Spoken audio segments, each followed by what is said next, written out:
Magandang hapon po sa inyong lahat, mga kaibigan ko sa YT. Tayo ay tutugtog muli ng isang awiting makaluma at awiting ating maalaala at magunita sa ating kahapon. Ang ating tutugtuging awitin ngayon ay ang Now I Know. Tutugtugin po natin sa pamagitan ng ating chromatic harmonica. At ito ay K of D, 12 holes. Ang Now I Know.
Yan po ang awiting tinugtog natin, ang Now I Know.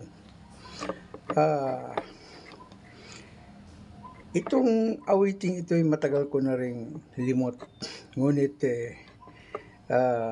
sa pamamagitan ng aking pagtutugtog ng harmonika ay aking nadaanan na ang tono ay gumising sa akin para tugtugin ang Now I Know.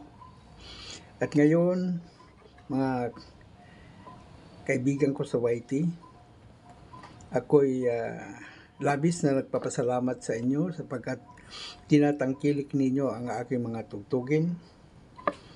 At akin namang ipinaalala na hindi lamang sa pakikinig ng mga tugtugin at mga anumang mga videos na ating makikita sa ating mga kaibigan.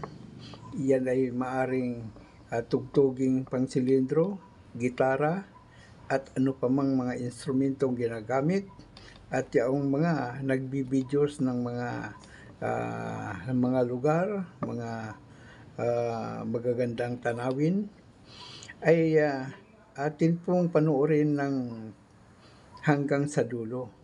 At huwag tayong mag-skip ng mga ads upang sa ganun ay makalikom tayo ng kaunting honorarium sa YT.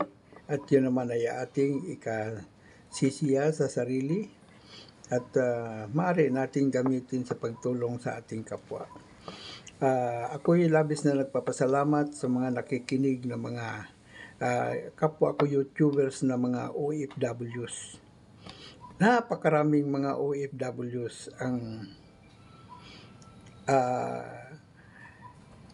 YouTuber. At napag-alaman ko na marami silang naitutulong bukod doon sa ating bayan, sa ating inang bayan na Pilipinas. Ang ating gobyerno ay nagkakaroon ng revenue mula sa kanila. At sila ay ating tinaguri ang bayani na makabago. Mga kababayan, yun lang ang aking laging paalala sa mga kapwa ko YouTubers na sundin natin ang community guidelines ng YouTube at tayo ay maging magalang sa tuwina.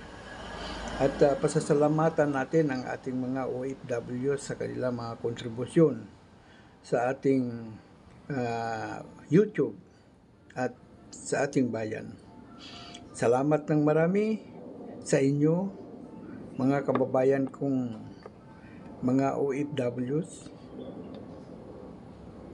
at sa mga kababayan kong naririto sa ating bayan na nag-YouTube at maging yung hindi nag-YouTube na napadaan at nakita at pinanood ang ating videos, ay aking labis na pinasasalamatan din sila sapagkat isa sila sa mga nagbibigay lakas loob at sigla sa ating mga YouTubers.